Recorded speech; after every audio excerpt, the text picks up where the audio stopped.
Looking for horror goodies with killer personality? Poe found the creepy stuff! Deadites on Deck Horror Shop has treats for every fright fan. T-shirts, hats, blended teas, gourmet horror popcorn, candles, bath essentials, mouse pads, and more.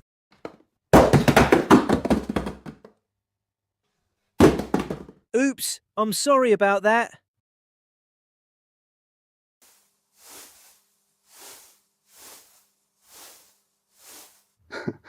Don't worry, Poe. The deals are scarier than the mess. See you On deck!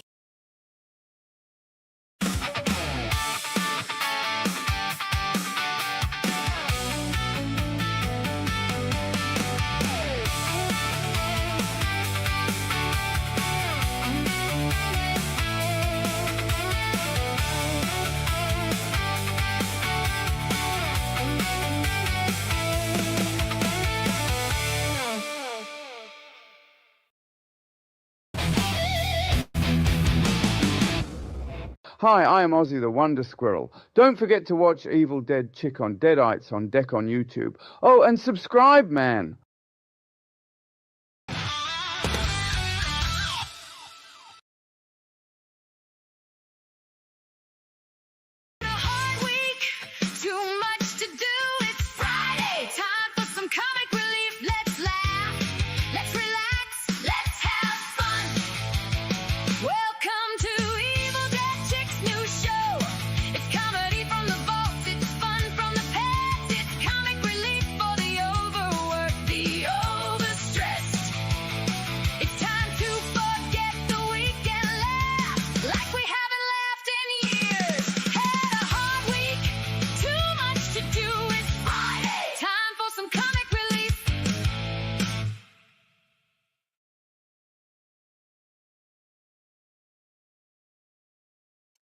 Hey gang, hey the poet, and yes, it is time for some comedy, and we are going to be watching Morgan Stewart's Coming Home here in just a few minutes.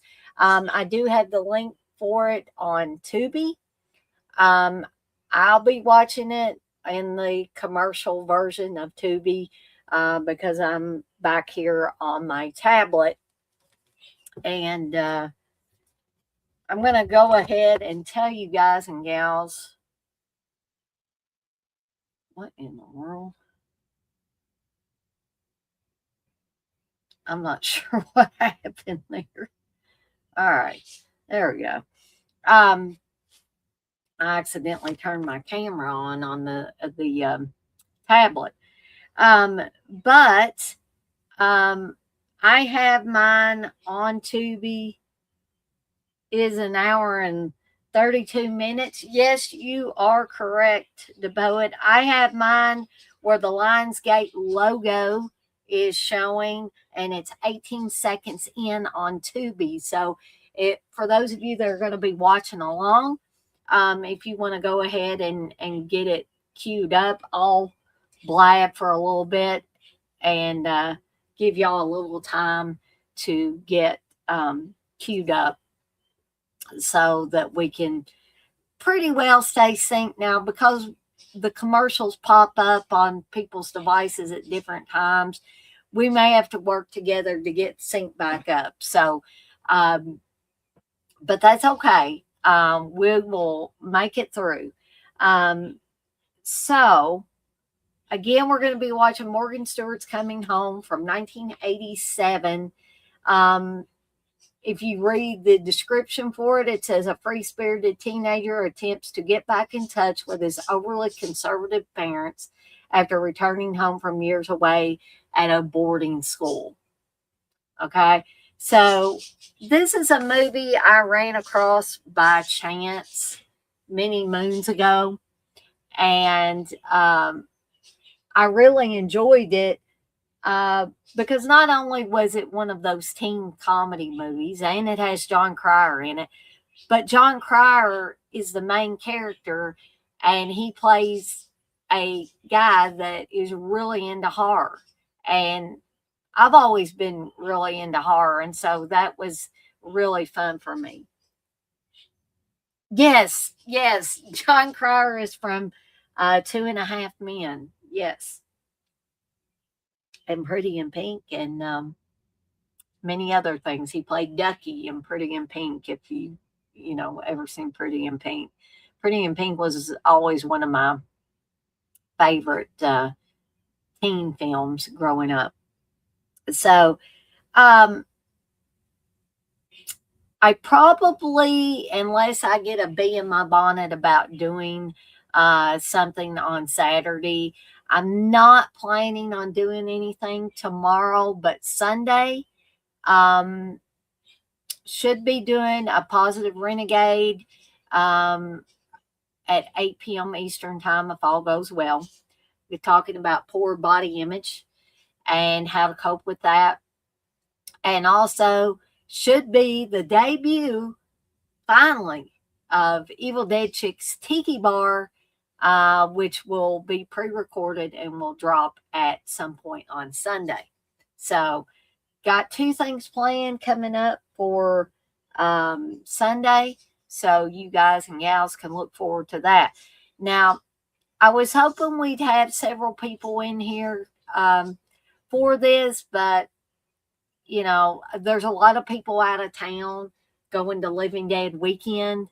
They're on their way now. Some of them may already be there, and a lot of them are people that I know and may, come into my streams from time to time. So I understand that this is it's a busy weekend for many people. I unfortunately didn't get to go up to Pennsylvania. And I really wanted to, but Steve was like, I just can't drive all that way up to Pennsylvania. And truth be told, he doesn't really care about this being the last time they're going to be holding it at the Monroeville Mall. Because Steve's not, he likes the Living Dead movies. He likes Dawn of the Dead and Day of the Dead. I don't think he much cares for Night of the Living Dead. But he's not as huge a fan as some of us are, even of Dawn of the Dead. So, I'm going to miss out on that, but maybe at some point I can get up to Pennsylvania. The Monroeville Mall just won't be there. Because as many of you know, Walmart purchased it, and I think they're going to tear it down, and I don't know what they're going to do at the spot, but when am I going to do the music show? Don't let me forget about doing it, the poet. I want to do that upcoming. I probably won't do it Saturday because I really haven't had time to plan for it. But I do want to do that. I do want to do a music show because people seem to like those types of things. So I guess other than reminding you folks to like, subscribe, hit that notification bell, and share with friends and family members that you think might also enjoy the content I'm putting out. Share my channel with them. Deadites on Deck. And share deaditesondeck.com, my horror shop. And remember, it's not just a horror shop. I can do custom work for you, custom teas in bulk, and I'll give you a bulk discount. I've got this sublimation oven. I can do, pet food bowls. I can do bigger size tumblers and bigger size mugs than will fit in my press. Like I said, I can do the t-shirts. I can do mouse pads. I can do blended teas for you. We've got the bath essentials, the bathed in blood stuff. We've got candles. I mean, just my store is just overflowing with different things, and I've got to put some more stuff on there. But I can also do gift sets for the bath essentials, the body wash and the bubble bath and stuff like that, where you will actually get a loofah with that if you order the bath sets. Now, they'll be a little bit more expensive, but not that much more expensive. And I can do those for Mother's Days and birthdays, and we can personalize them. I made my own mother one for a late Mother's Day present, and she loved it, you know. So, and I've got one that I'm going to get fixed up for my mother-in-law that I'm going to give to her in a few weeks. So, um, so head on over to deadicesondeck.com. If you haven't subscribed to the channel on YouTube and you're enjoying it, Deadites on Deck, please consider subscribing. All of this helps me get up into the algorithms of YouTube. Okay. So, without further ado, it looks like we got a couple people in here, the poet and at least one other person. We're going to go ahead and get started, and we're going to do the countdown and get started with Morgan Stewart's Coming Home. And if anybody comes in later, we'll try to help you get synced up. And again, you can watch it on Tubi for free, folks. So here we go. I'm going to do the countdown. 3, 2, 1. Press play. We are off and running, and the Lionsgate logo faded.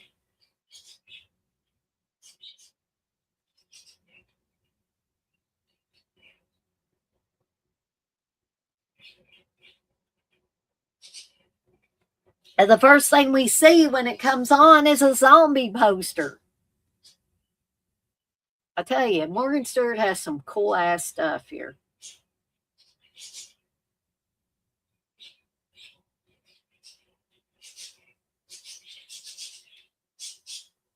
And I believe here at the beginning, speaking of Dawn of the Dead, he's got a Dawn of the Dead poster back there.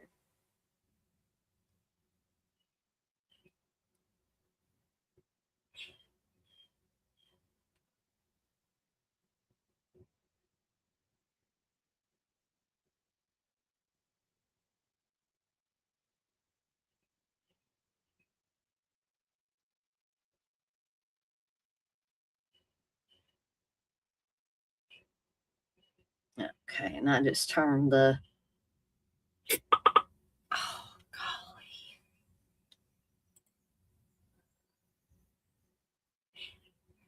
Subtitles on for me. Now, if you're watching this in the comfort of your own home, now you can play the sound as loud as you want. Hey, Frosty.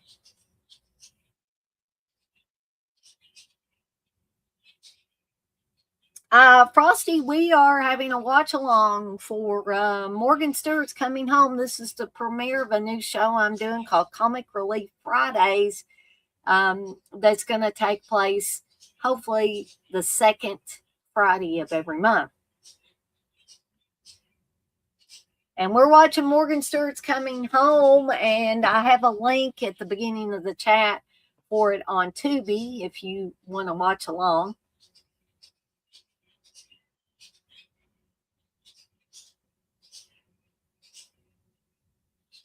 So poor Morgan just found out that he's not going to get to go home for Thanksgiving because his parents are unfortunately too busy.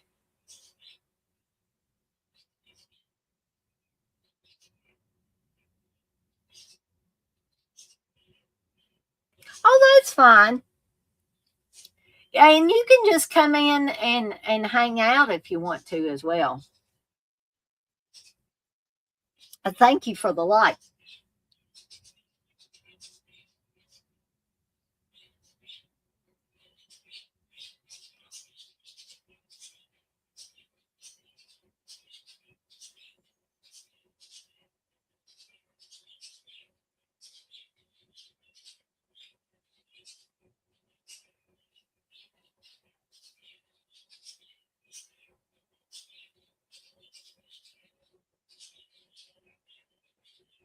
I just love John Cryer. Have I said that enough? Y'all get so tired of hearing me say that.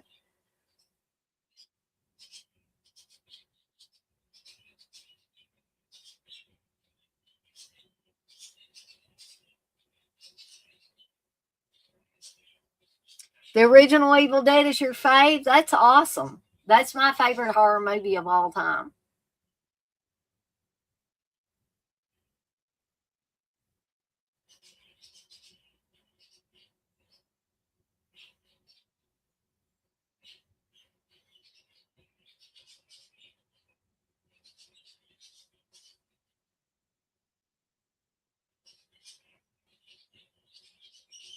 So poor Morgan is lonely, and he's still at boarding school. He's sitting there watching the Brady Bunch. And as the movie goes along, you will realize that because Morgan has been at boarding school instead of being at home for many, many years,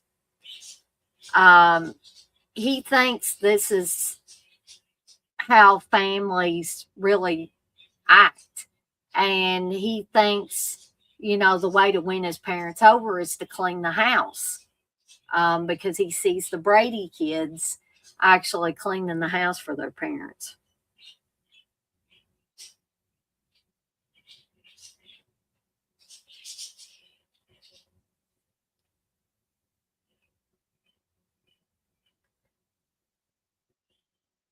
Oh, this is great. The prank they play on this mean guy at the boarding school.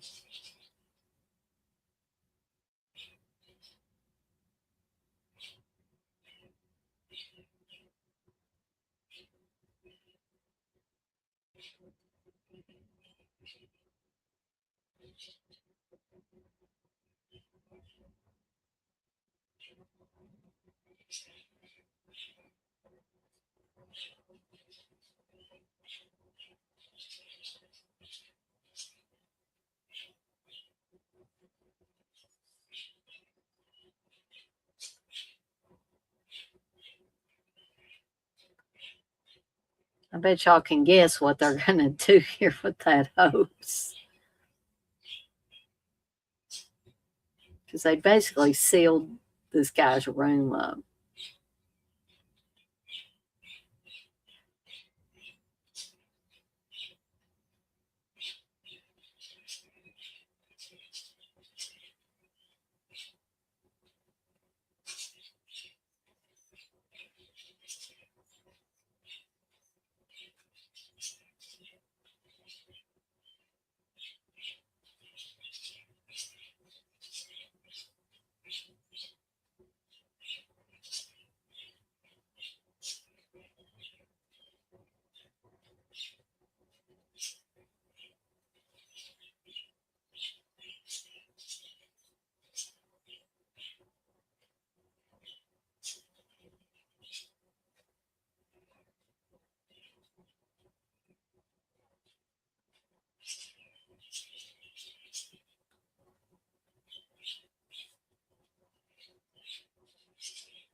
So Morgan tells his friends that he's going home. Well, they automatically think he got kicked out of school for that little prank. But he says, no, he says, my parents want me to come home.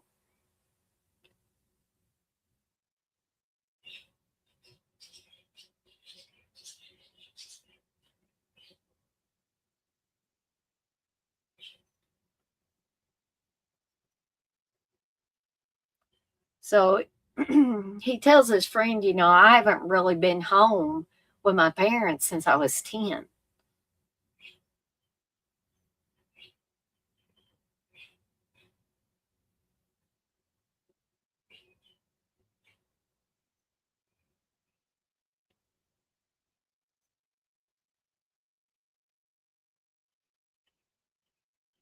believe that's Lynn Redgrave there playing Morgan's mother. So he actually has a chainsaw signed by Toby Hooper.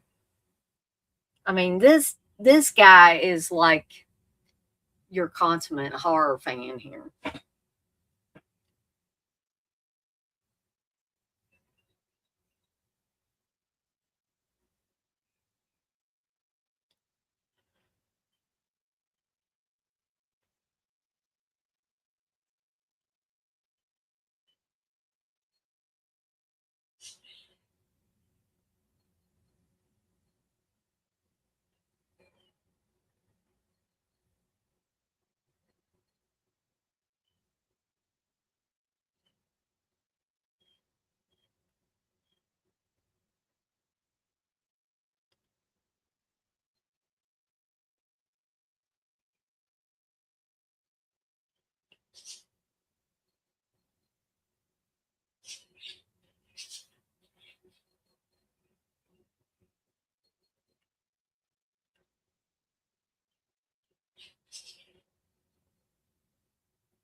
So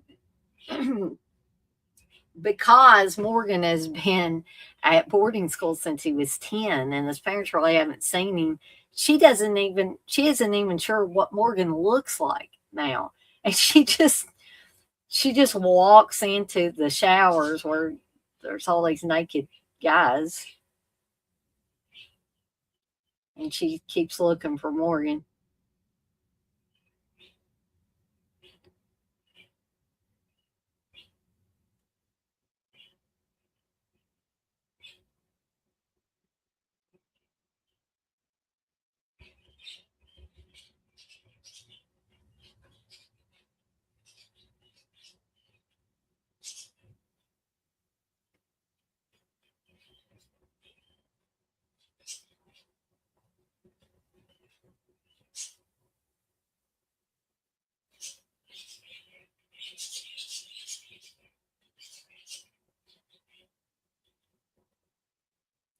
And I've got a commercial. So um,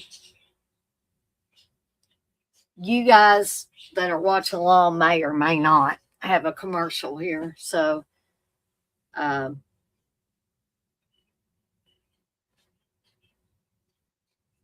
the poet, I don't know if you've got a commercial now or yours is still playing.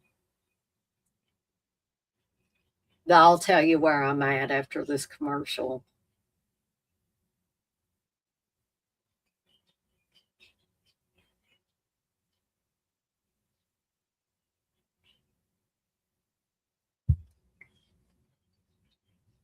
You got an ad too? Okay. Well, we'll try to get synced back up with each other here after these ads are over.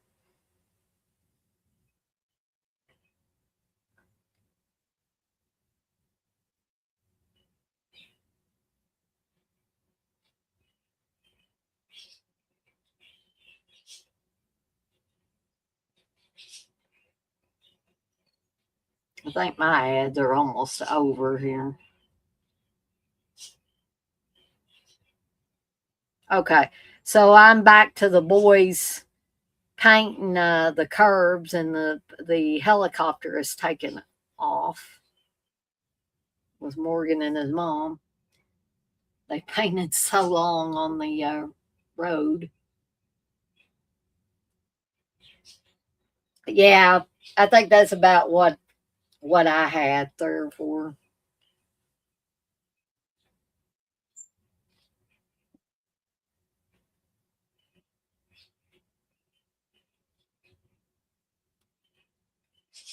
So if you haven't figured it out, his parents are political people, especially his dad, but his mom is kind of um, the person that oh, let's see, that kind of keeps everything in line. You're back to the film. Well, they just dropped Morgan off um, on the roof of the house, and his mom's taken off in the helicopter.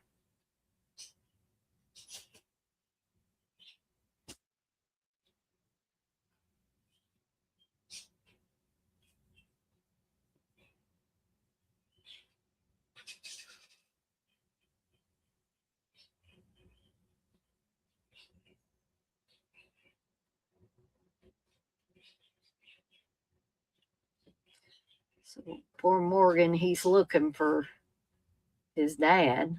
He's not finding him.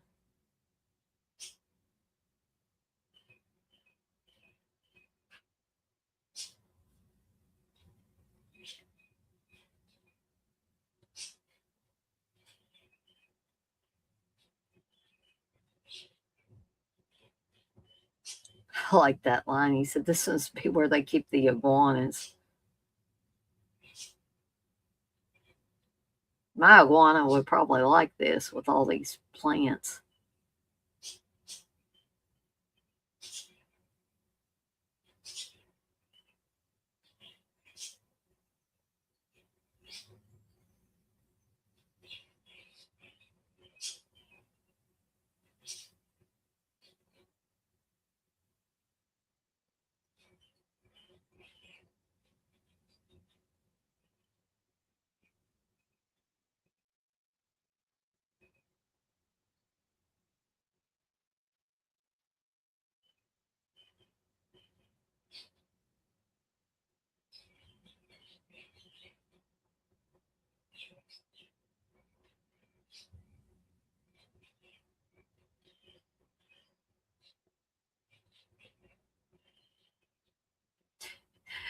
So they have some people working for them that are Russian, and uh, instead of he said he meant to say let me introduce myself, and he said let me interrupt myself.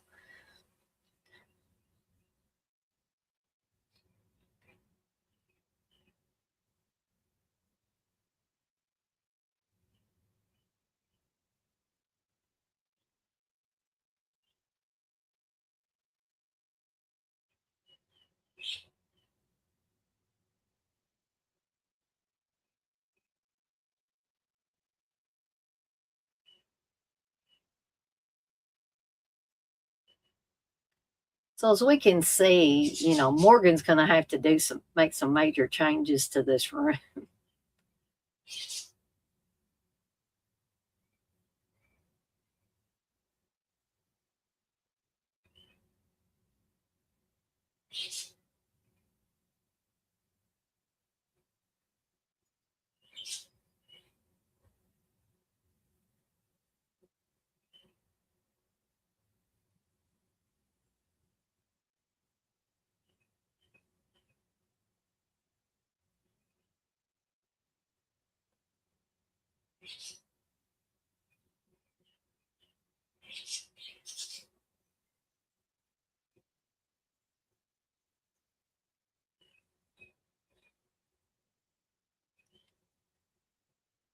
Yeah, exactly. His mom is not okay to vote. I agree. So now Morgan's dad is home, but he gets tackled by the security.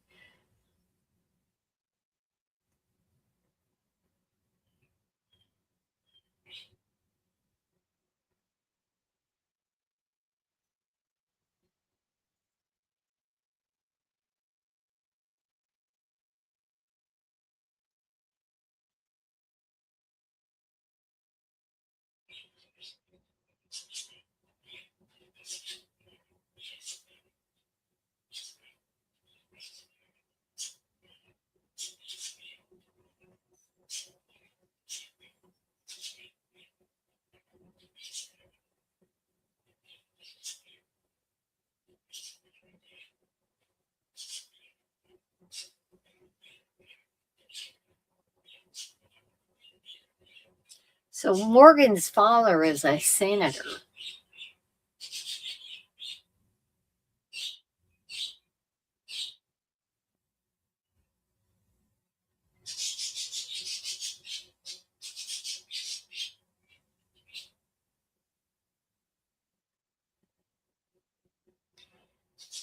So poor Morgan is soon going to realize that the only reason he is home is to help his father's political campaign.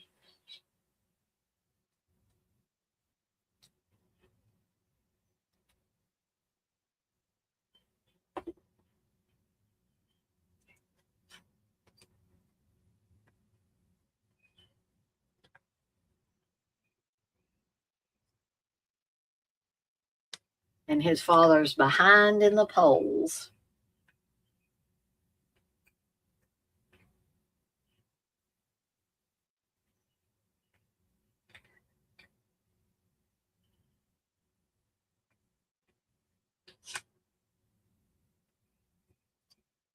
And you see they've got a cardboard cutout that says insert kid here.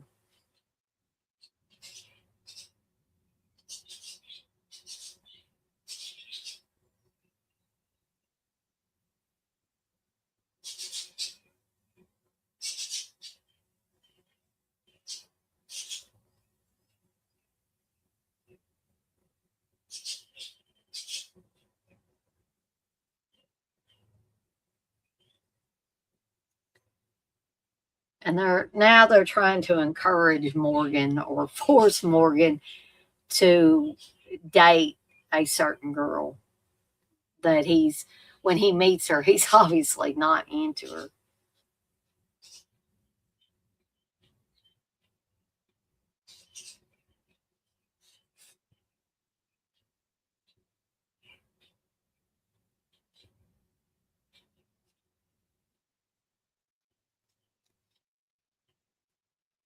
So his father is a little bit more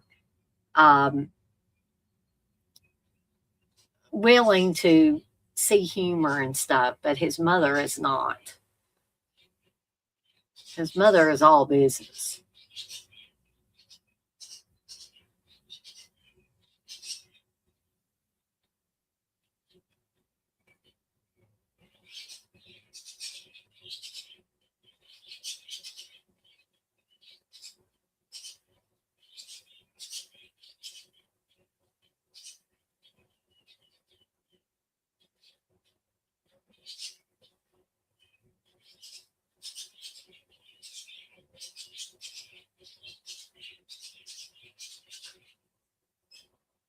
$108.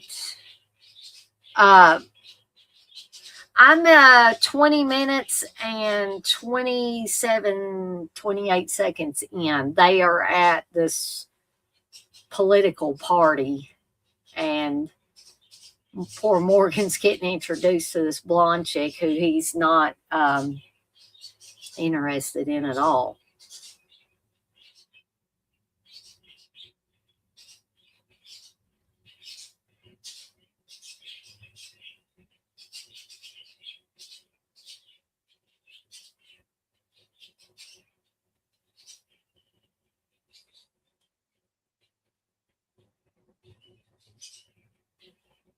This girl's obviously a space cadet. You know, she's just out there. And so Morgan's doing everything that he can to avoid, you know, talking to her.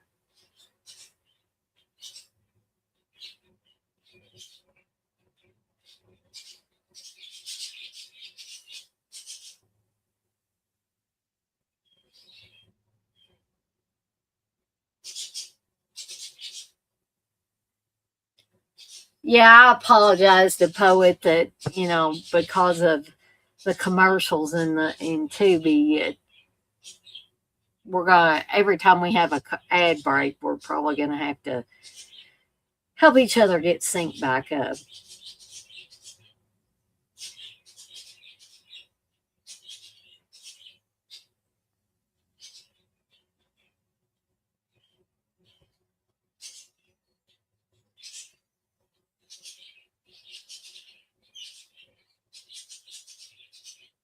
Now his mother is lecturing him about meat.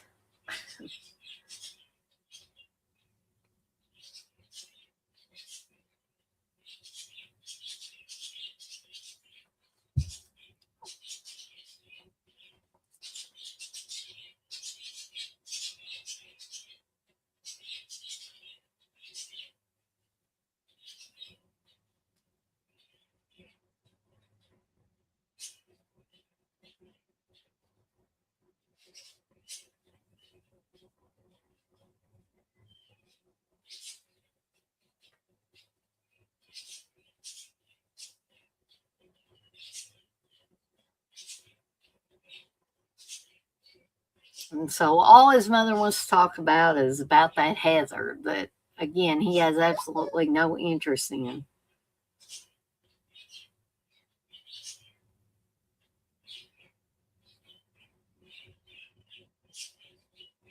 Oh no. All his posters and horror stuff are gone. I would freak out too.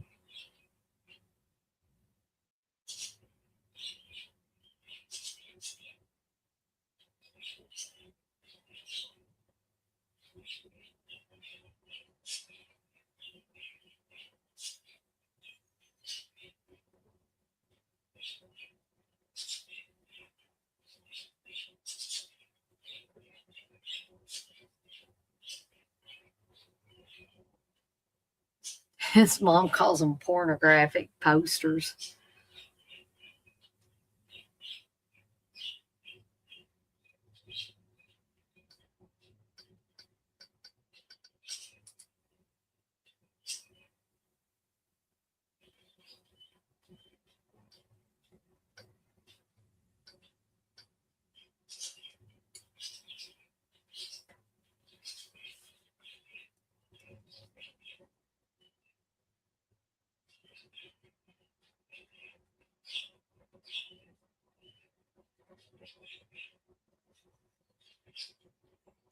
And his mother has the nerve to tell him he's a guest.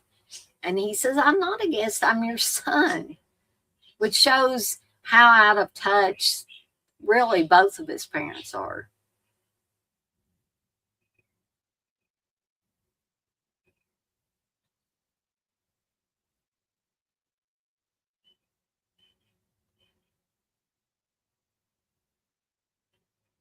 I'm an orphan with parents.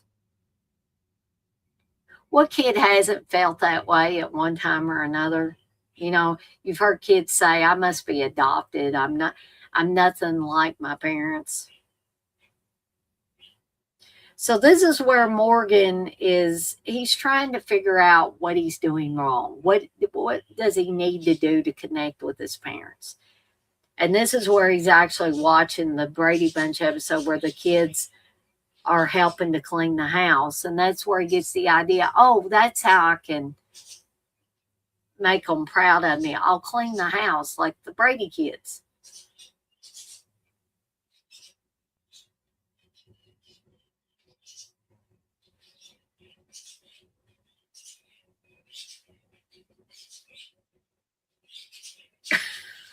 American cigarettes don't cause cancer. Everybody knows that.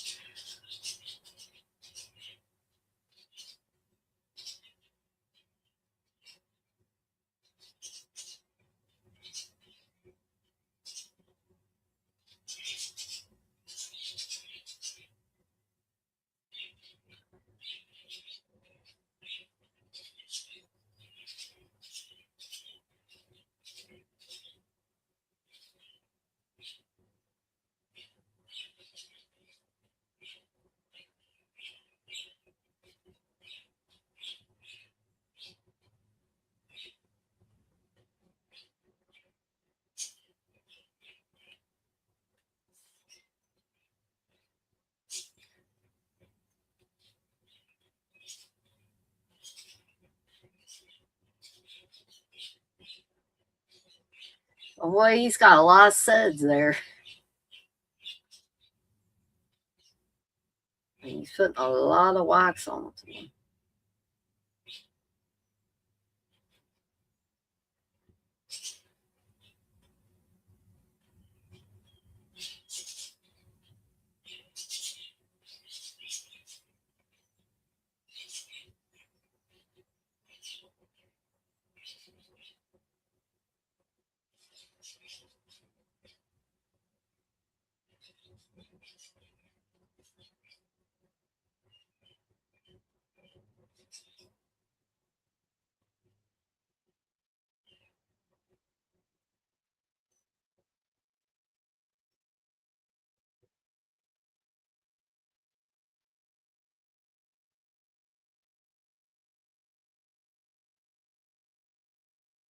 So the poet, I'll just ask you since I'm almost about 30 minutes in, 28 minutes in right now.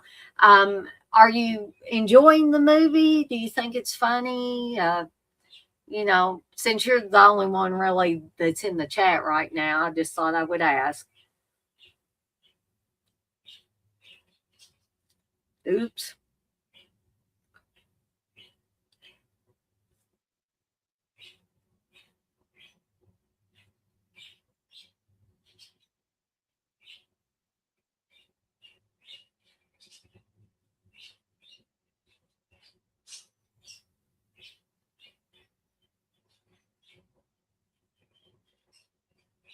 Psychedelic crop duster. You say, yeah, it's funny. I can relate to him. I can relate to him in the sense that, well, another ad here. Um, they were at the breakfast table.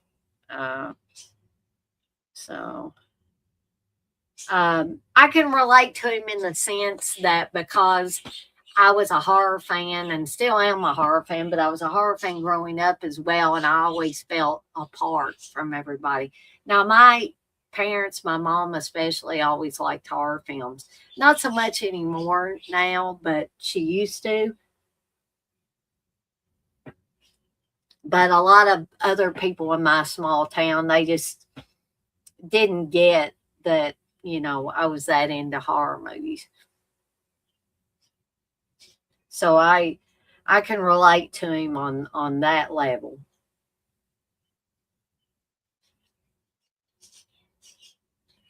At least I had parents that understood me, though. I know sometimes kids don't have that luxury of having parents that understand them. Even parents that are not like Morgan Stewart's parents, they're just like regular parents. They got 9 to 5 jobs and stuff like that, but they just have trouble connecting with their children, and their children have trouble connecting with them.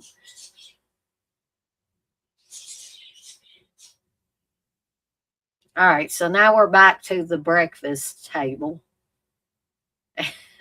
The poor butler, or whatever you want to call him, he slipped on the wax floor, and so he's limping. I don't know what in the world. That stuff looks gross. Looks green, whatever it is.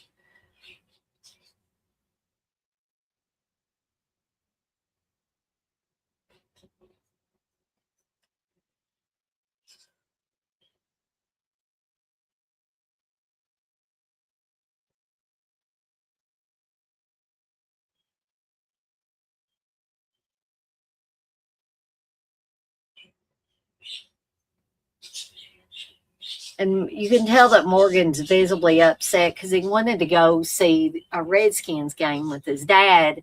And at first his dad was like, I don't know, Morgan, I'm very busy.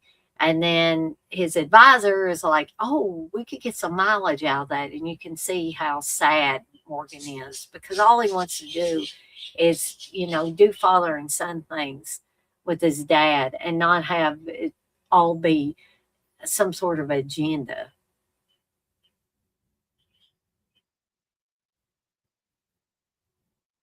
So Morgan's still trying to clean. He's trying to clean the windows, and his mother is like, get in here. Jay wants you to sign something.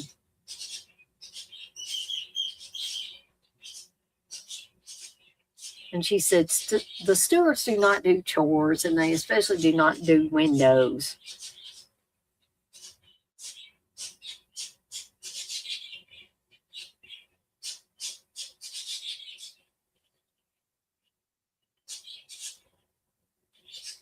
So it seems that Jay has opened a safe deposit box for Morgan, that his Aunt Matilda left him some stuff.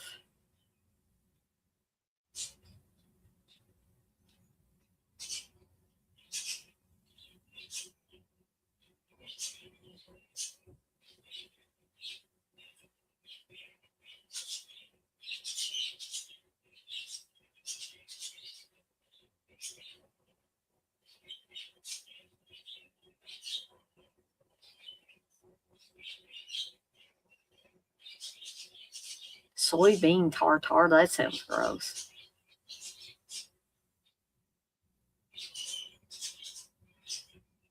So now Morgan's wanting the key to the safe deposit box. He says, if it's my safe deposit box, shouldn't I have the key?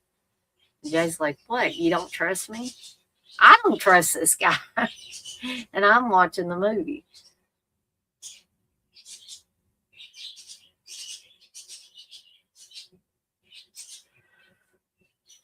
So first Jay was going to give it to me. And on second thought, I think I'll keep it. I don't think you can handle the responsibility.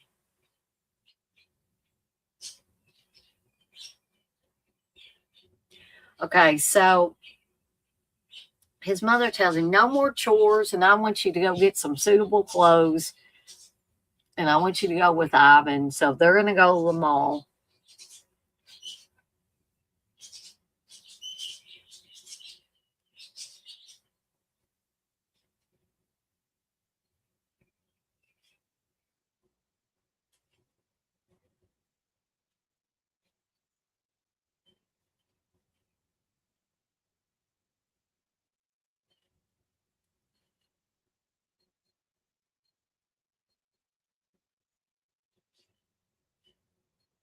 So he's in the mall, and this is going to be the George Romero scene. It's not really George Romero.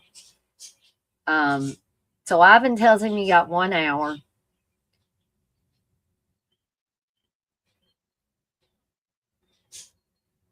And there's a sign, George Romero in person. They're giving an announcement. Get George Romero's autograph at Walden Books. It's obviously not George Romero. I was hoping that, because I couldn't remember from the other time that I watched it whether George Romero was really in there or not, but it's obvious that it's not Romero. So the girl they just showed, she's way farther back in the line than Morgan is. So she's going to pretend to be his girlfriend so she can get up there.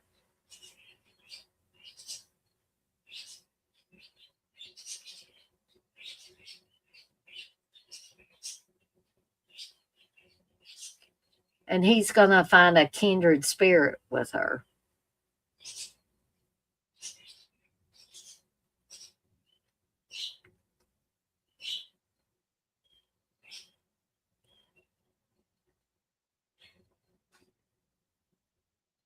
And this is Emily.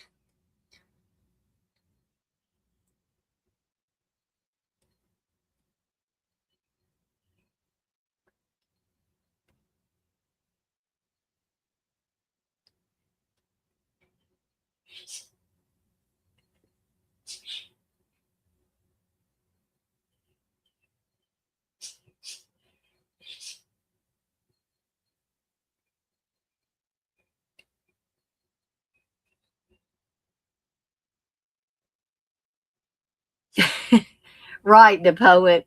If you're going to have ads, let me skip them. The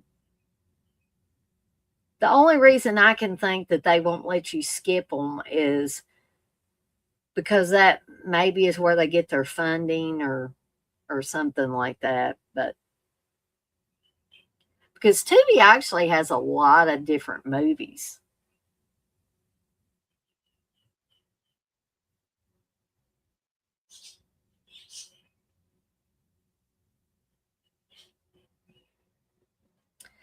So because Morgan has found this kindred spirit in Emily, he's wanting to see if they could maybe go on a date. And so she says, you want to go to a late night showing of Attack of the Killer Tomatoes. So that's what they're planning.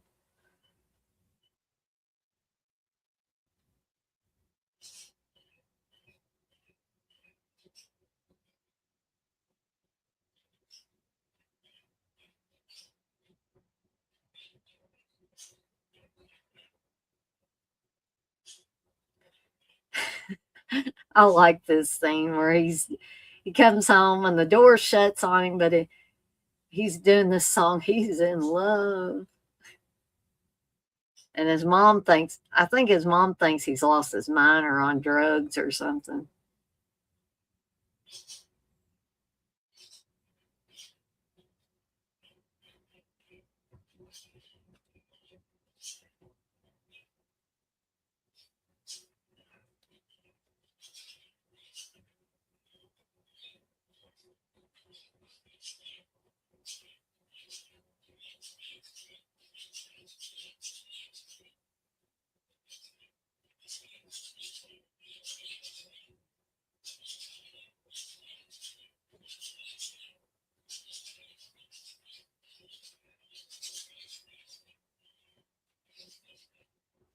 Yeah, dear God, he's on drugs.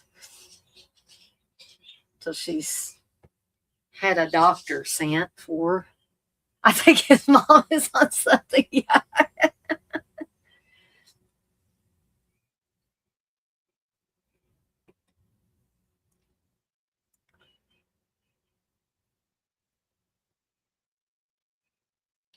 The political undead. I like that.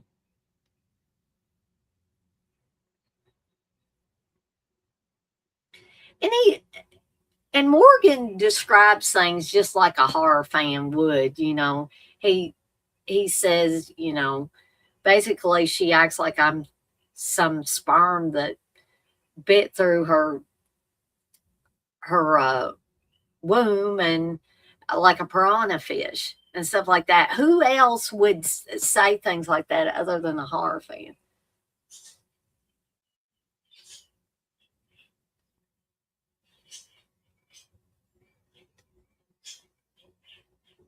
So he just tells the doctor, I have been doing drugs. And the doctor wants to know what kind of drugs. He says he's been freebasing Clearasil.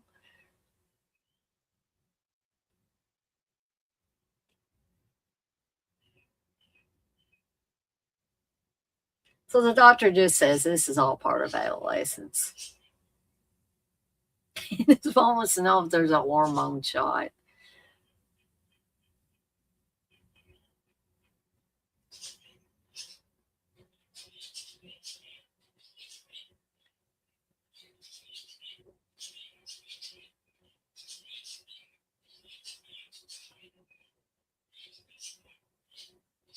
I didn't notice that before. He looks like Mr. Rogers. Morgan's dad looks like Mr. Rogers there.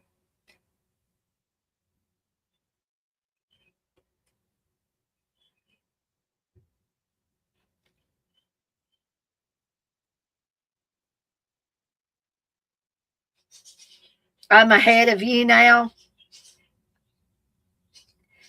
So, do you want me to pause mine to poet? I'm where the parents are talking in the dad's office, so I can do that and let you get caught up if you want me to.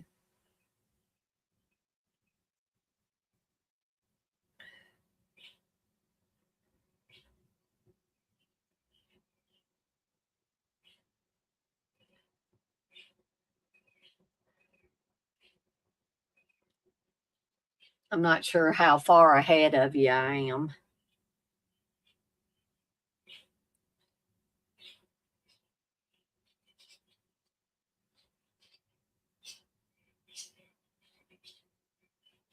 Basically, Morgan is still in.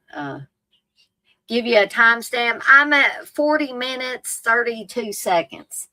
Morgan's driving. He stole, I guess, his dad's car, one of his parents' cars, and he's going to pick up Emily.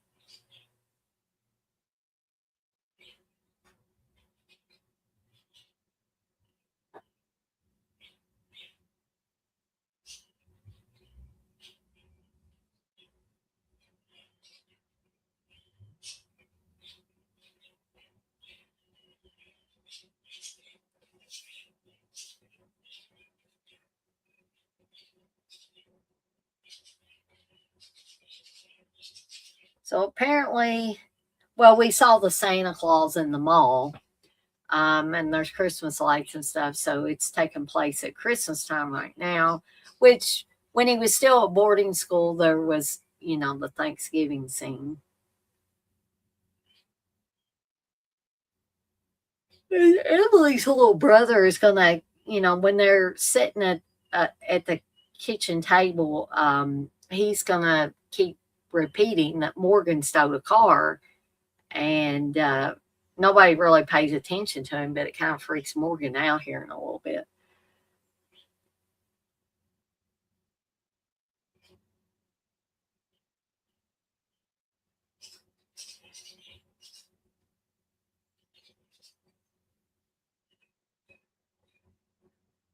And the grandma's accusing Morgan of stealing the peas or hogging the peas.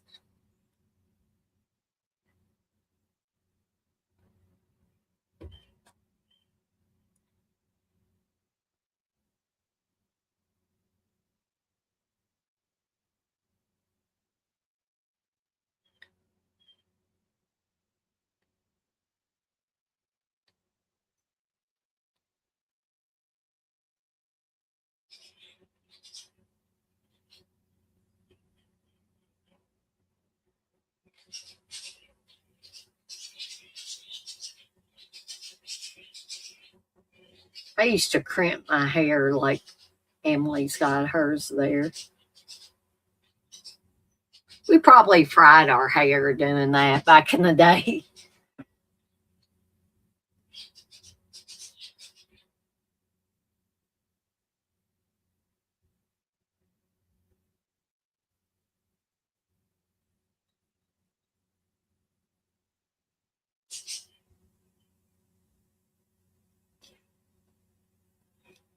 And Emily's parents kind of remind me of my own parents because they would talk about horror movies. I mean, mom and dad went to the drive-in a lot when they were dating and early in their marriage. And I got taken to, several drive-in movies when I was a kid. And I consider my parents very good parents. So I don't want anybody to get any ideas that I don't have good parents. I have some of the best parents in the world. But my dad would tell me about things like Gates of Hell, aka City of the Living Dead. I mean, he didn't know Lucio Fulci from Don Juan or whatever, But but my dad knew a gore film when he saw it, and I got my dad and my mom to thank for introducing me to a lot of the films that I still watch now and that I still champion. So Emily has fallen asleep in this late night showing of Attack of the Killer Tomatoes. I think Attack of the Killer Tomatoes was probably the first or one of the first movies I talked about for celluloid trash. The Poet, you probably remember that.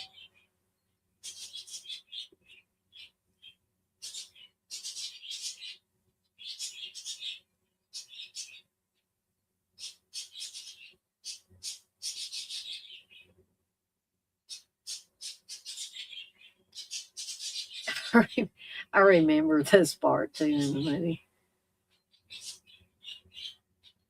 Oh, it's a cherry tomato.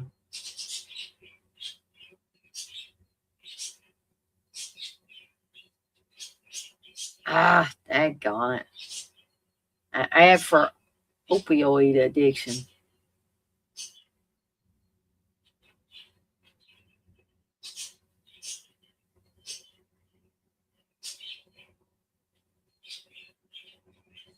Oh, I'm sorry, the poet.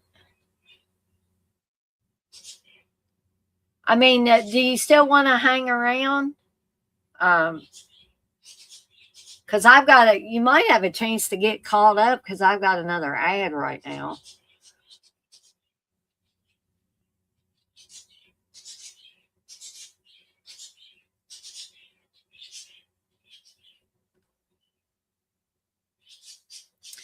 I wish that I could have found another way where we could have watched it without the ads.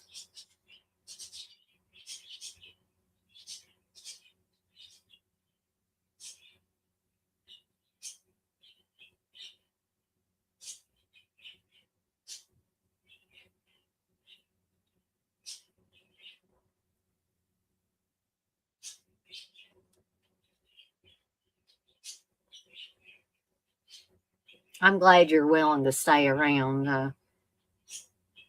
Some people wouldn't be.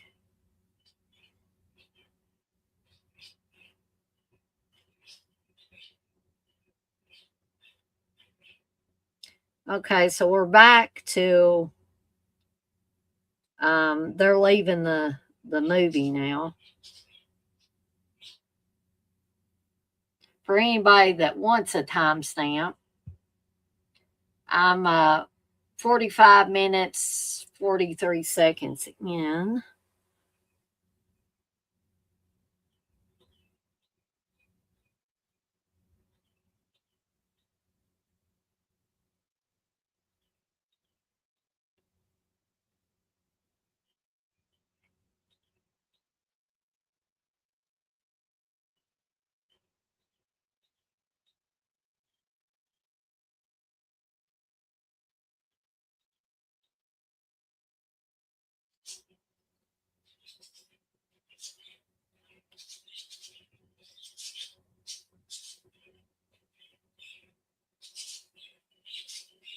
So Emily is telling Morgan that she just likes to come and, just sit on the steps in town because she says everything's always so crazy at her house. But you can tell Morgan just loves her family.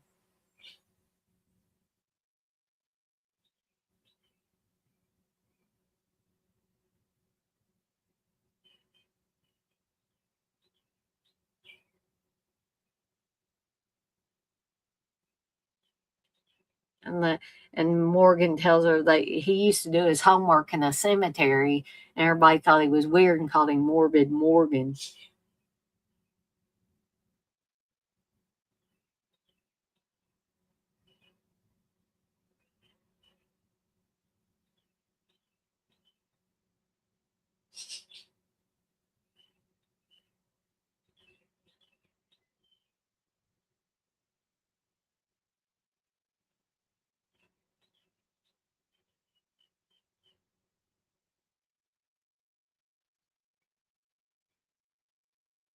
So you can tell that Morgan is missing family vacations because he said that, his family used to go skiing and stuff.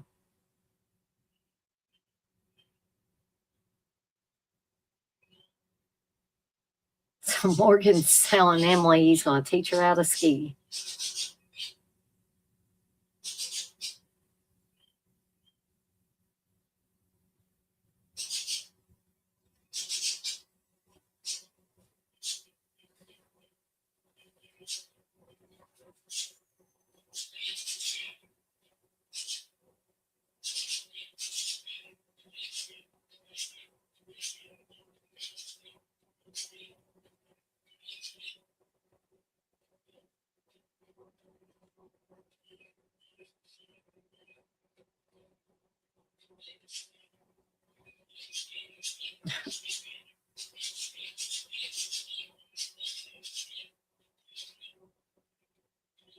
I think they thought they were going to get in trouble by the cop there.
So she's just wrote her phone number on his hand.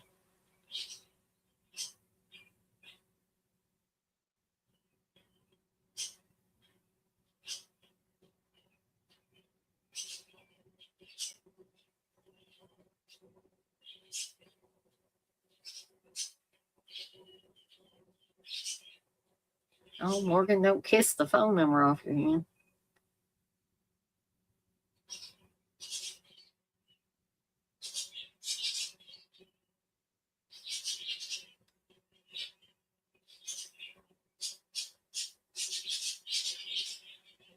So the cops have showed up at his parents' house, and apparently Emily's brother. Hey, DJ. Apparently Emily's brother called the cops and told them that the Stewart's car was stolen.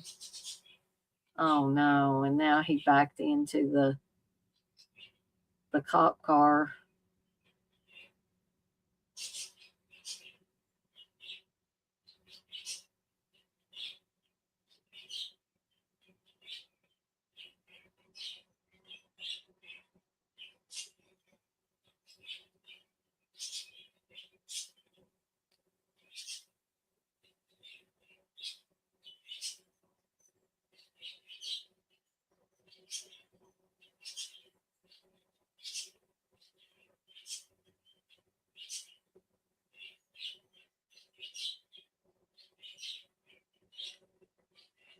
So he's getting ready to riot act.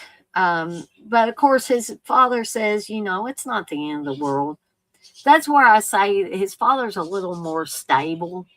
than everybody else in this movie as far as adults go, unless it's Emily's parents. They seem okay.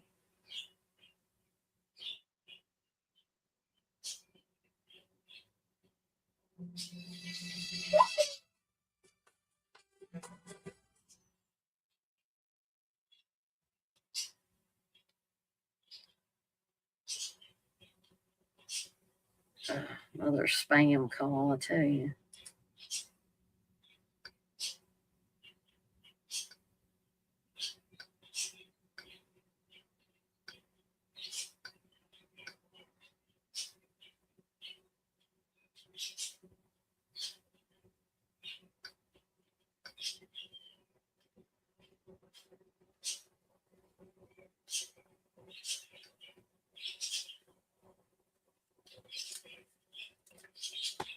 Oh, sorry about that, folks.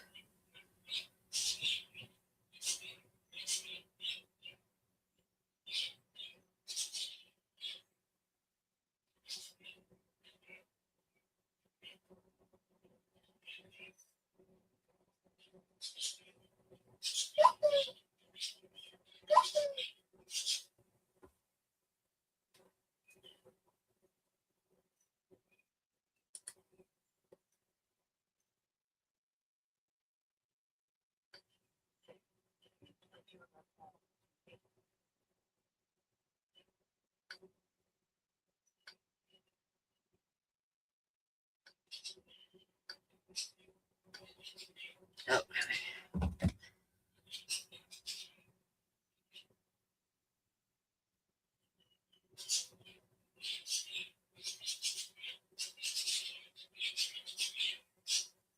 Now he's got a cool Day of the Dead shirt on.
Wonder where he got all this stuff from.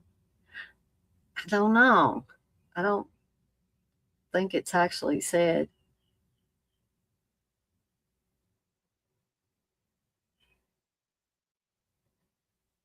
So basically, he's gotten grounded, and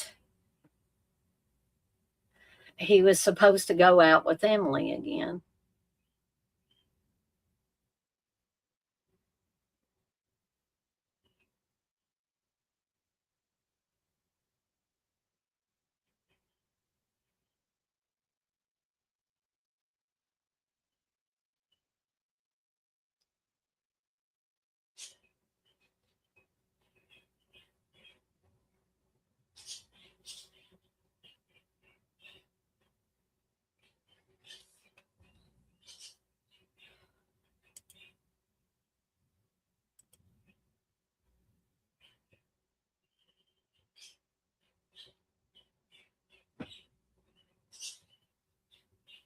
So I think this is probably going to cause a rift between him and Emily.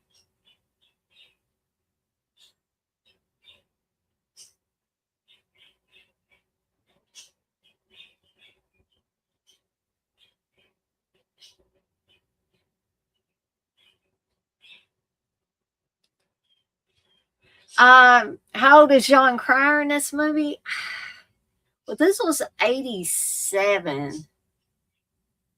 So I thought that Pretty in Pink was what, like 85? So he would have been a couple of years older than when he was in Pretty in Pink, and I'm not really sure. I'd probably have to look up when he was born and stuff.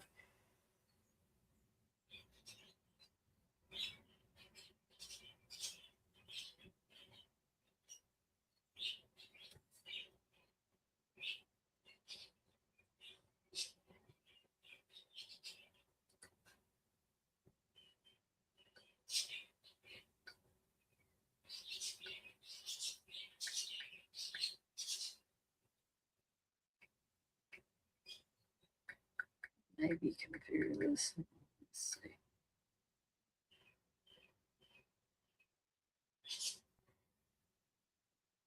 So he was born in 1965.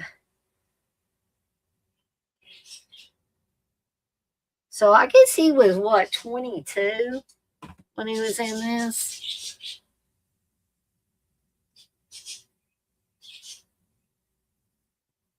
Depending on when his birthday was, what his birthday month was. He was either 21 or 22.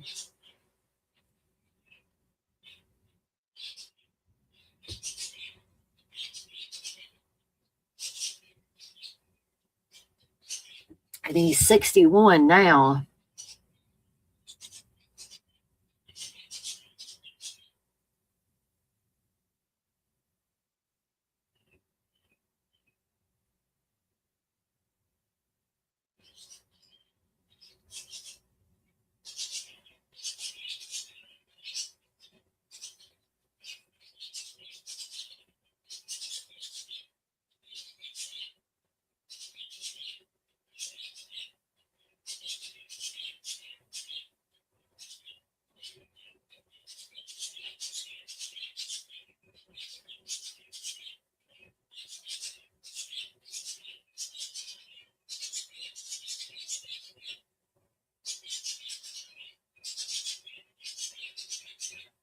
So I've got another ad, folks. It seems like the further it gets into the movie and the closer it gets to the end, the more ads they have. Maybe that's just me.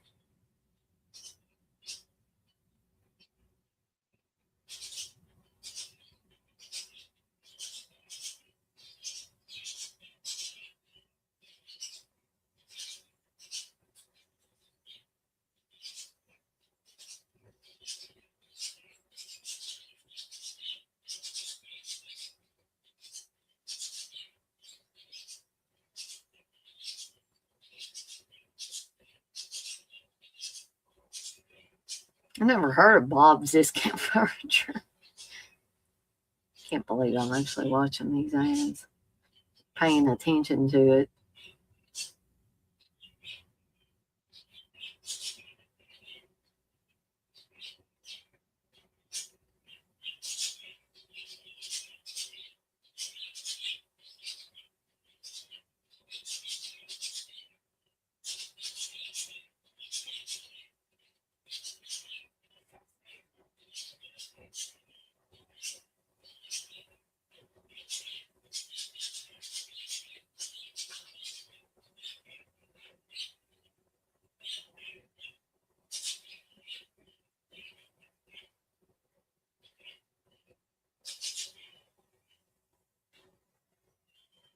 Still in commercial territory here. I think we're about to get back to the movie.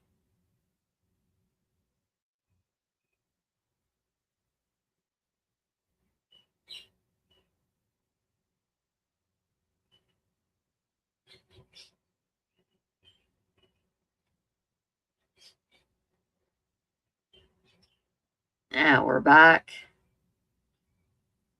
Poor Morgan's reduced to riding a Schwinn.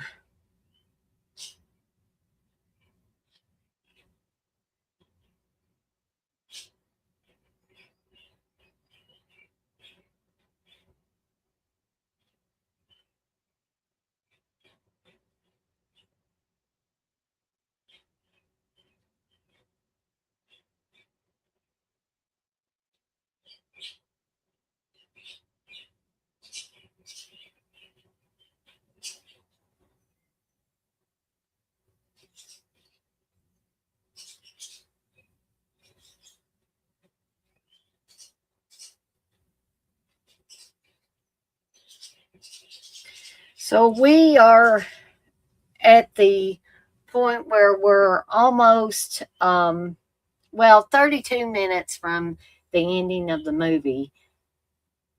And I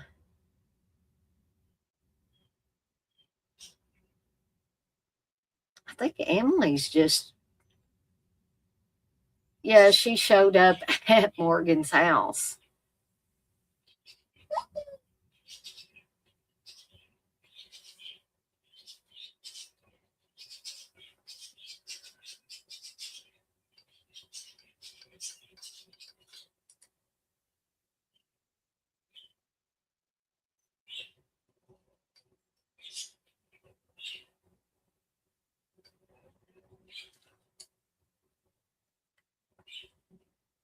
And she's saying, Washington's a small town. You want to know how I found you?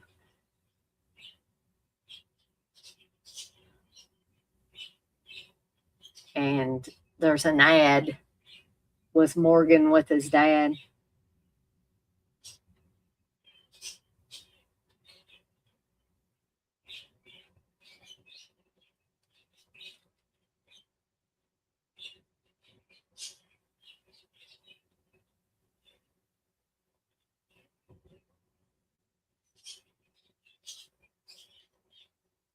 So this is why John Cryer is so great in these films where he has to show a lot of emotion, because he's very, very good at that. He was great at it in Pretty in Pink, and he's great at it in this. Hey, Stephen, I had a pretty good day today. I didn't feel too good in the middle of the day, but I took me a little nap a little earlier because I really wanted to do this tonight. And but overall, my day was great.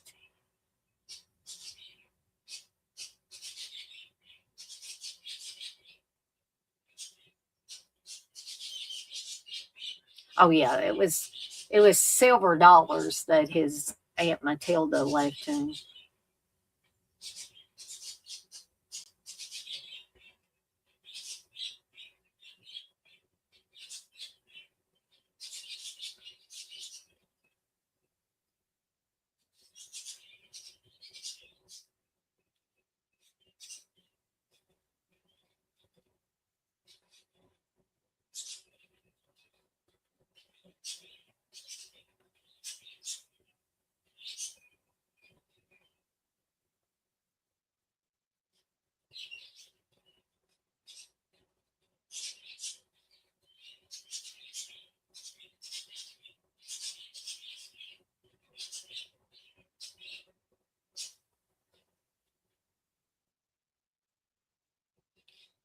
And I like the way Emily puts it, raising parents is hard. And she says it's taken her 16 years to get her mom to where she needs her to be.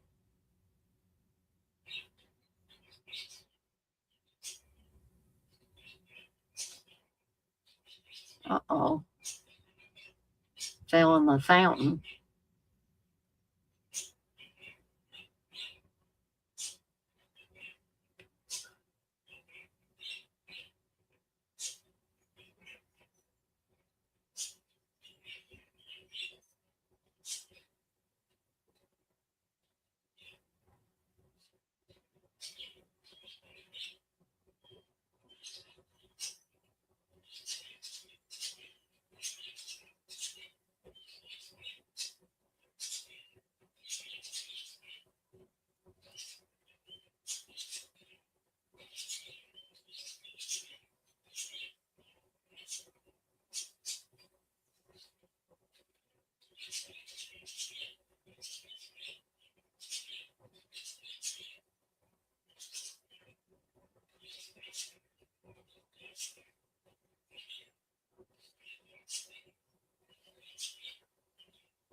So apparently Emily doesn't mind like stripping down to her bra and panties in front of Morgan.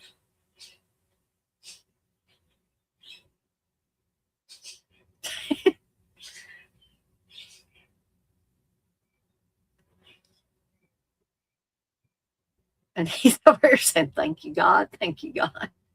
Oh my gosh, you just put that mask on.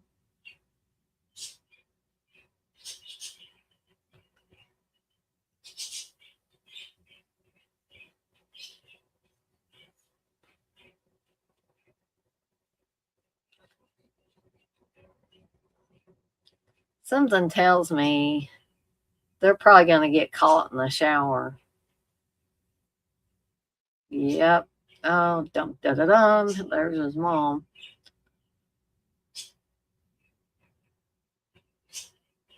And they're talking about the psycho shower scene while they're in the shower.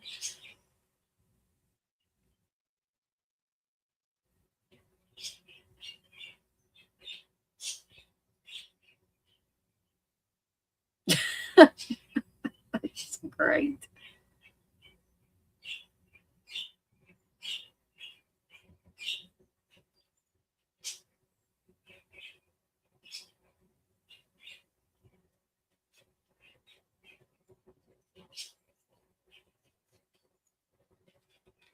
And of course, the mother is going to be real bitchy to Emily.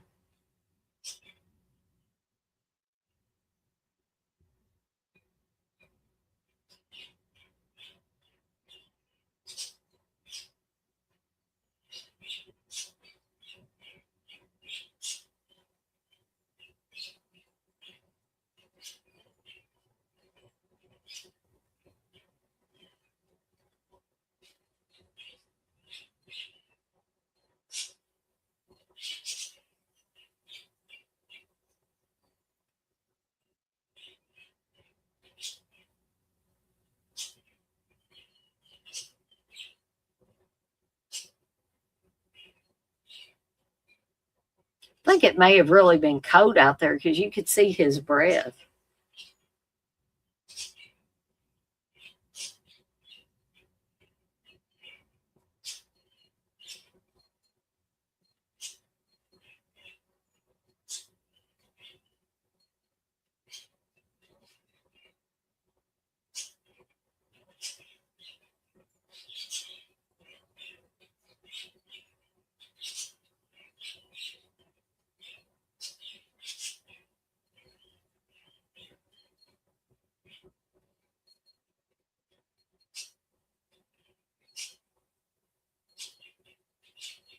And they got that damn security camera in his room, too.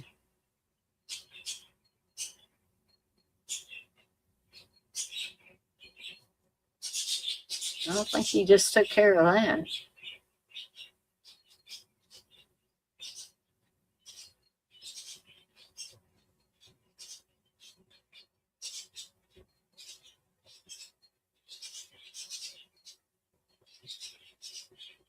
So now his mother's wanting to send him to military school.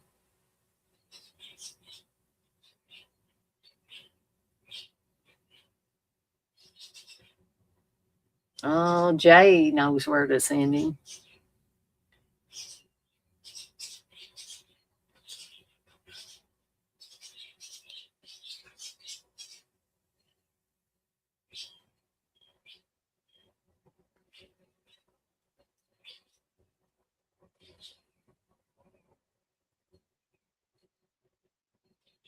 We're officially down to the last quarter of the movie.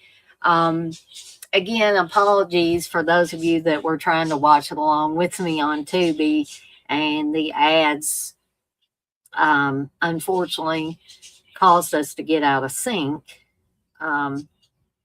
But I've been trying to keep y'all, because I always say you don't necessarily have to watch the movie for Comic Relief Fridays, for the watch alongs, or the Slasher Fest, or whatever.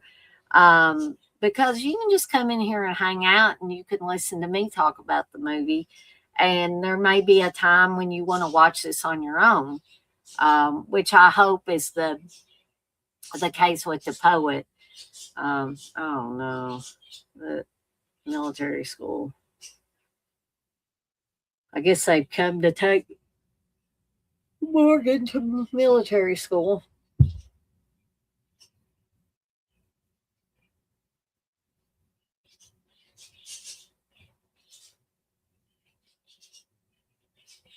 So we're down to the final 22 minutes of the film.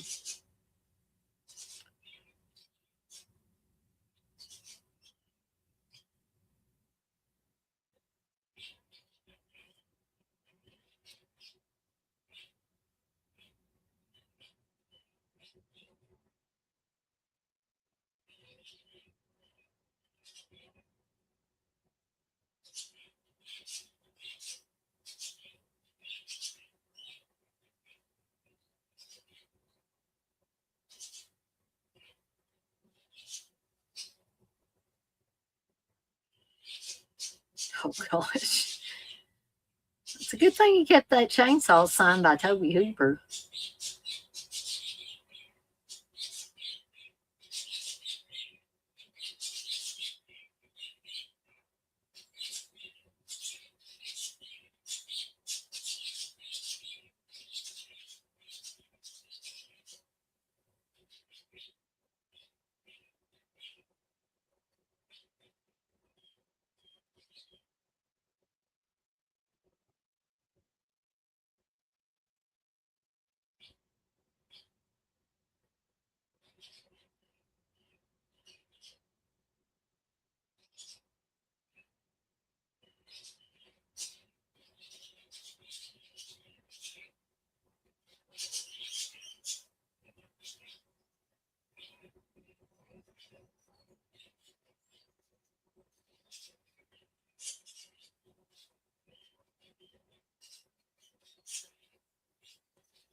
So Morgan's officially run away from home to avoid going to military school.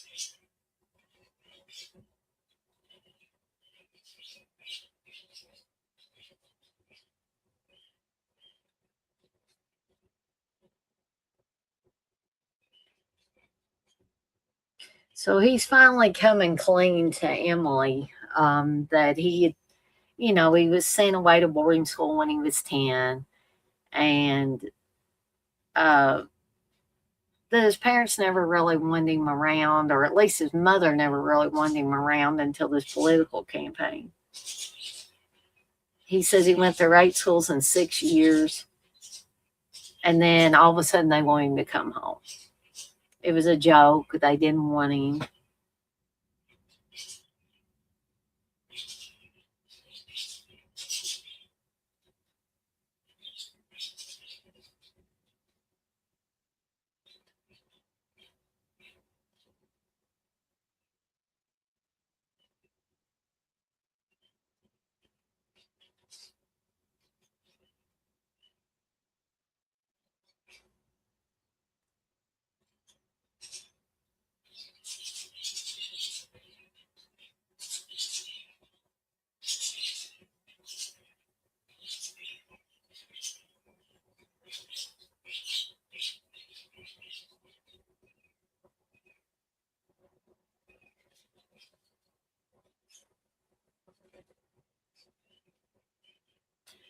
And I like it too that the young love thing, and another ad, um, the young love thing between um, Morgan and Emily.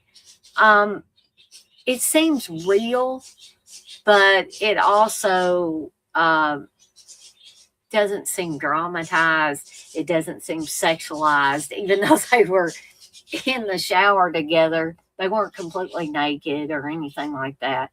And again, I'm not a prude, but sometimes I like just a more innocent type of relationship. You can tell the two characters really care about each other. But it's, again, it's not overly sexualized in the way that some teen comedies are, right? They're teen comedies, but they're actually for adults, is the way that I think of it as. So sometimes it's refreshing even to go back to something from 1987 and watch it and get this sense that, yeah, there were some teenagers at that time that were more sexual than others, or the way that these teenagers were. What in the world did I do here? Oh, goodness gracious.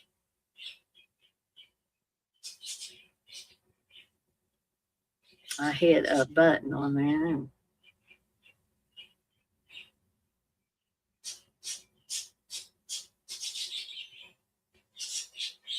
Okay. Well, maybe I need to quit touching it because it's gonna. I don't know why it keeps wanting to go.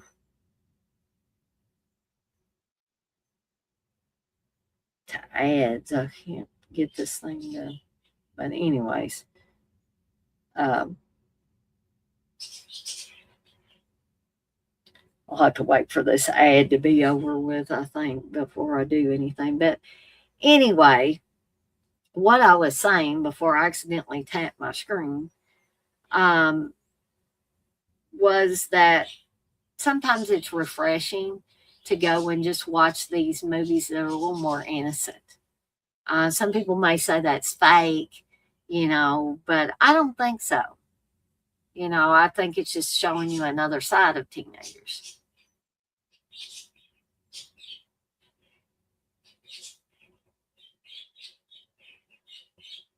Okay. There we go.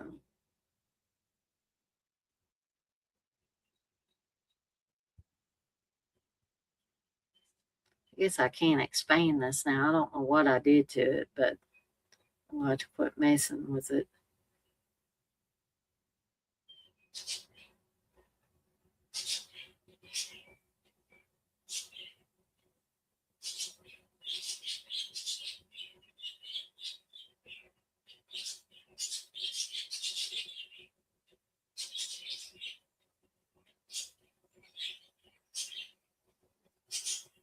I don't think Jay, and I never did trust this guy, that he's not a good guy.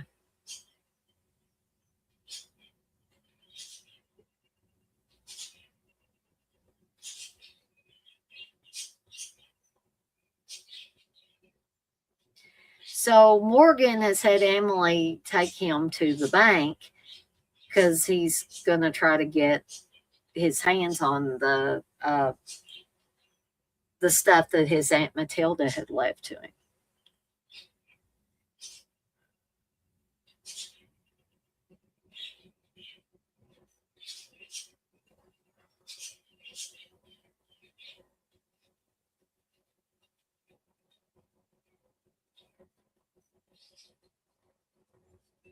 Holy cow. There's a lot of money there.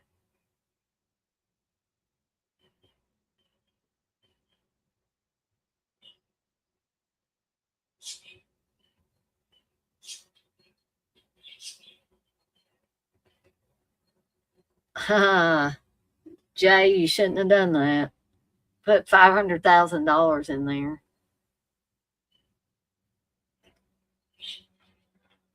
Oh, Jay's a bad dude.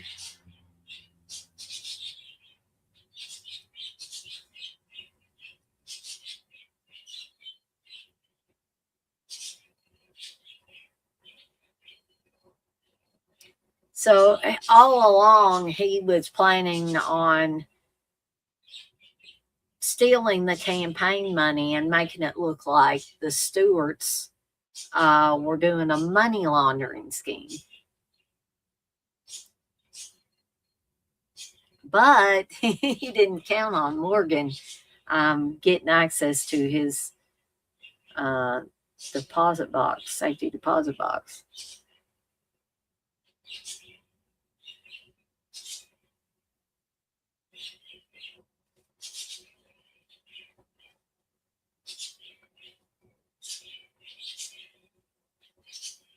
So the bank's letting him know that, oh, Morgan came and took all the money in the safety deposit box.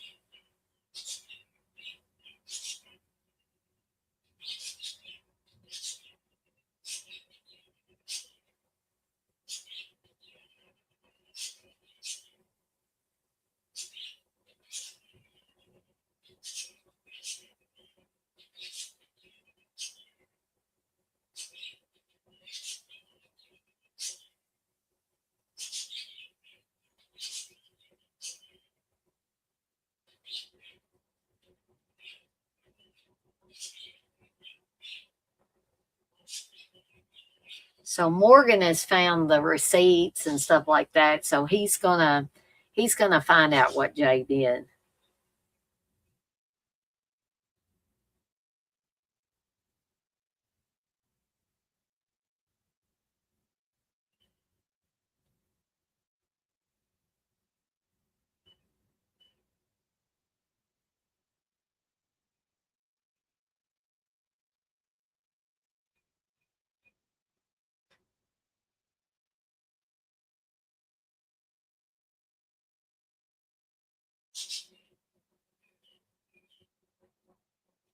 So now Morgan knows that he has to go home to save his dad.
So Morgan has to get to his dad before the press conference. So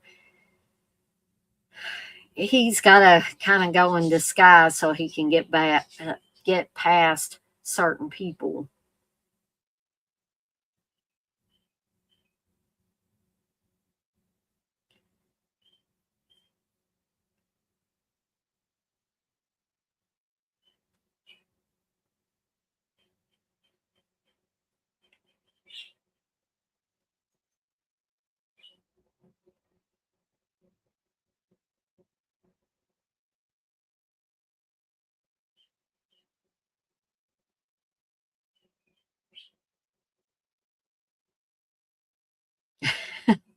I like this costume he has on. Looks like some French guy or something. So he's got to get past these military cadets.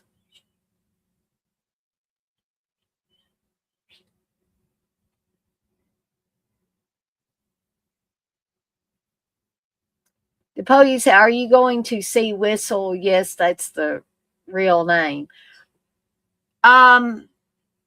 Actually, I have not heard of that yet, the poet. Um, so I'm not sure if I'm going to or not.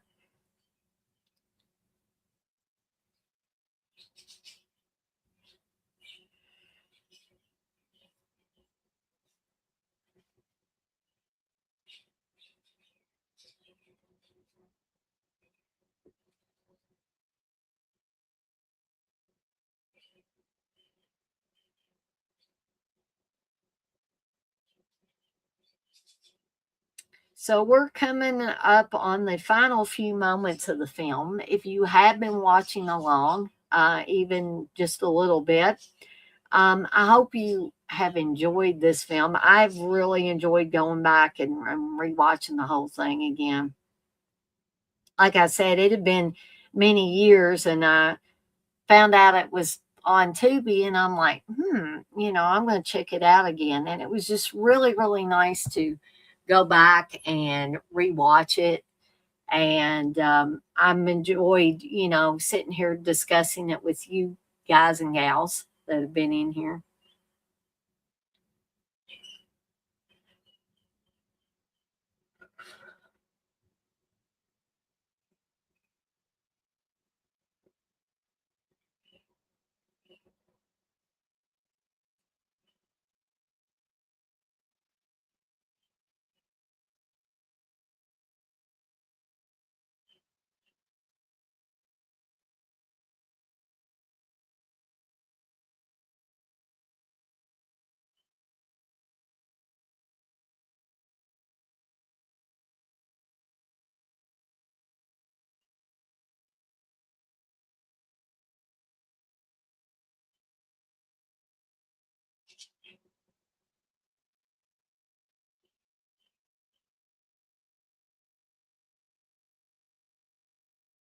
So again, you can see that Morgan's father is more, in tune with his son. It's not all about politics to him.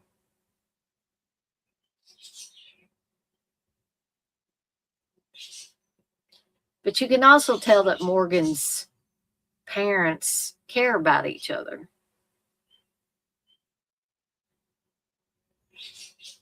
Uh-oh.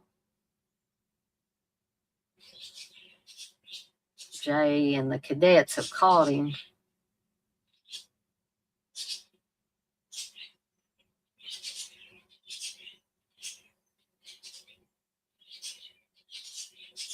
Oh, Emily's still around. Bless her heart.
And there's a lot of other movies, if you didn't watch all of Morgan Stewart's Coming Home on Tubi tonight, and you watch it a later time, there's a lot of movies that are kind of similar. They're teen movies and stuff that show up to the side there. You may also like.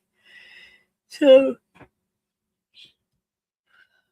you could have hours and hours of fun going through these movies. So Morgan managed to get the money and the receipts to his dad.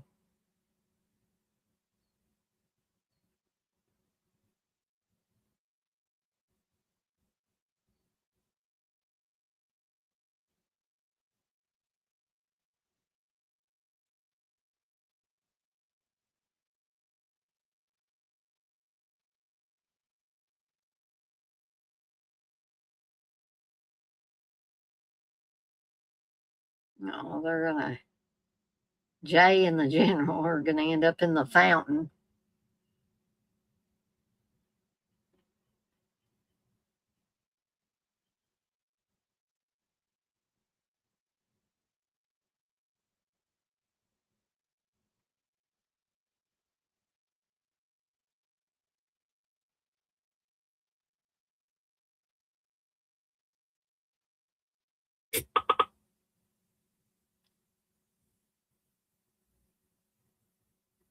And so they finally took a family vacation, a real family vacation, and Emily got to come with them. He says, Mom's a tough one, but she's getting better. And I did get her to eat a hamburger. And Jay took a nice long vacation and went to prison. Ivan got in the real estate business and he's got a new wife. And Anna is back in Russia. And Morgan and Emily went to the junior prom.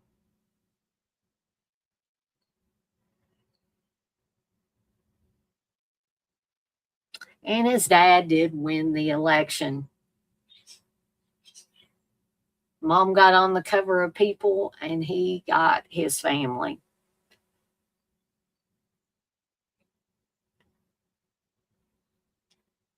So again, I will stay with you guys and gals throughout the credits. But I hope for those of you that either got to watch most of this or all of it, that you enjoyed it. For those of you that were just coming in here and hanging out, which I never have a prerequisite that you got to watch the movie. If you just wanted to come in and hang out, I hope you had a good time tonight. I certainly did. Hanging out with you guys and gals, if there were any gals in here. But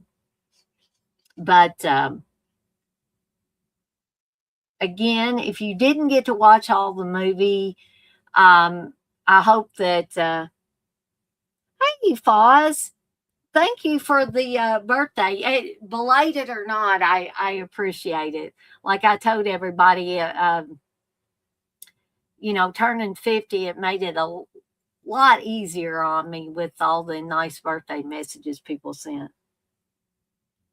Oh, cool, Foz. I never had it on VHS even. I don't think there is a Blu-ray because I actually looked for it. There is a DVD that shows up on Amazon. I think you have to get it from sellers, and I think they got maybe 2 or 3 left. I'm going to try to snag one for myself here soon. But yeah, I don't think there's a Blu-ray of it. But yeah, I love this movie too. And I'd almost forgotten about it because, like I told everybody else, it's been many moons since I saw this. And it was so nice to get to go back and revisit it.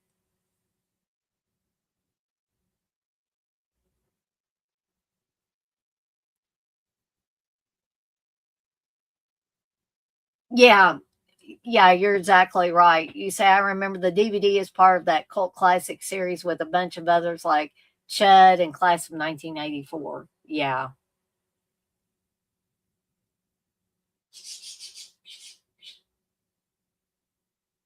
I wish somebody would put it out on Blu-ray because I think this does deserve a Blu-ray release. Lionsgate put out whatever release this is from. And I've been watching it on my tablet, but it still looks pretty. It's a pretty decent transfer. Yeah, exactly. The George Romero connection, and I'm gonna, that's kind of putting a little glare on my face.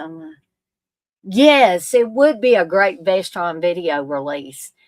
I'm not even sure, if Lionsgate still has the rights to it or who has the rights to it right now.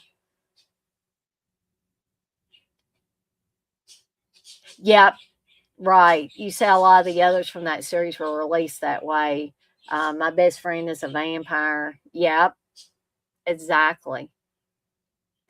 Foz, it's been really good to see you. I mean, maybe you've come in some of the other ones and just weren't in the chat, but it's really good to see you in here. I miss a lot of the old crowd coming in. I won't get into the details of that just because I'm trying to, forget about all that. But it is good to see some of the old crowd starting to kind of come back in and stuff. Well, thank you. I appreciate that, Foz. It's always good to see you. Always good to see you.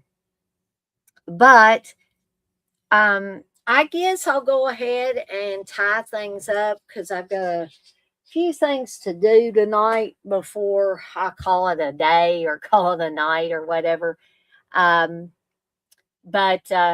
y'all try to send some good thoughts my way because in 2.5 weeks, I start my new job with the school system working in IT. So I need all the good thoughts and good vibes that you can send my way. But I want to thank Foz, the poet, Stephen, DJ.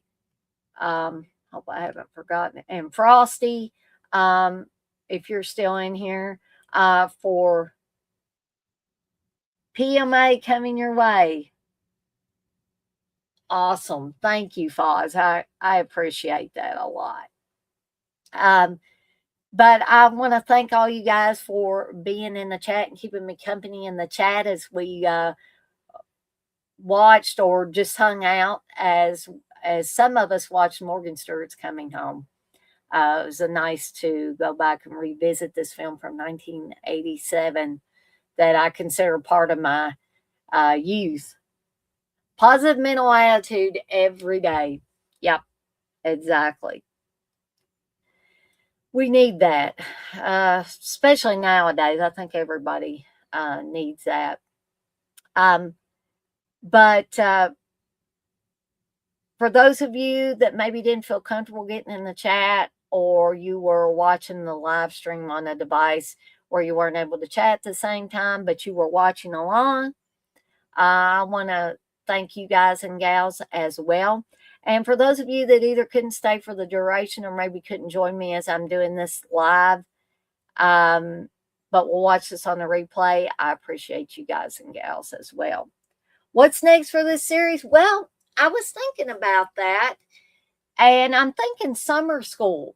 Why not keep the horror comedy thing going? Because in summer school, we have a couple of characters, Chainsaw and Dave, who are big horror fans, especially of the Texas Chainsaw Massacre. Chainsaw and Dave, that's right, Foz.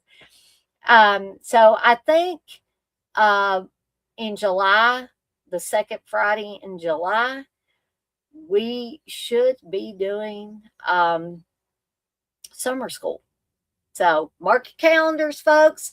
That will start at 7 p.m. Eastern time, the second Friday of July. So I'm looking forward to showing summer schold, maybe showing it to people that haven't seen it at all. She said, hell yeah. And don't forget, I've still got some watch along polls up. If you haven't voted and you want to have some say so over what movies that we will be doing for upcoming watch-alongs. Make sure you get your votes in. I've got quite a few polls up there right now. And right now I'm doing the watch-alongs like every other weekend, every other Saturday. Except I'm skipping 4th of July because it's going to be so damn noisy around here with all these people setting off fireworks that I just decided to skip that one and go to the next weekend for that. And, you know, of course, we have Evil Dead Chicks Slasher Fest the first Friday of every month, barring anything happening. And we still do, and we do have a slumber party massacre coming up. Evil Dead Chicks Slumber Party or Slumber Party Massacre, whichever way you want to look at it. And we're going to be watching the Texas Chainsaw Massacre. It's going to be a Tex-Mex slumber party. And I'm thinking about fixing some chili that night. Now, you guys can have, guys and gals can have your favorite snack or beverage of choice.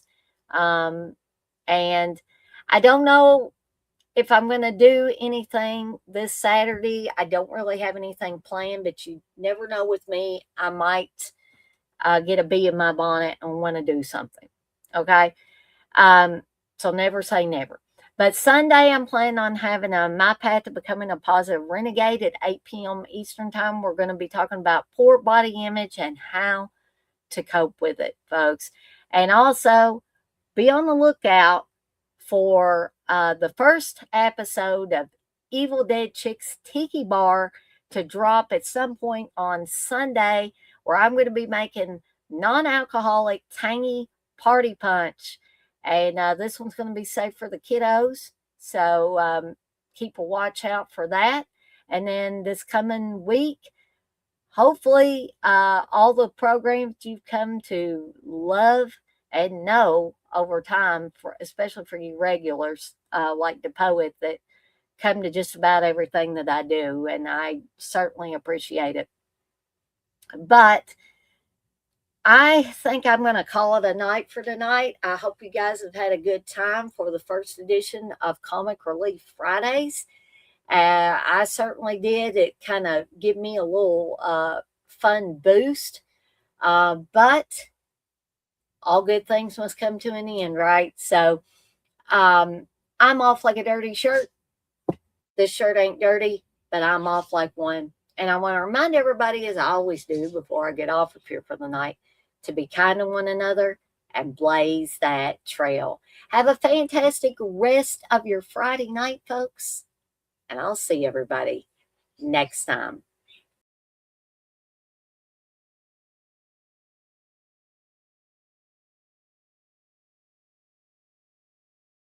Hard week, too much to do. It's Friday. Time for some comic relief. Let's laugh. Let's relax. Let's have fun. Welcome to Evil Dead Chicks' new show. It's comedy from the vaults. It's fun from the past. It's comic relief for the overworked, the overstressed.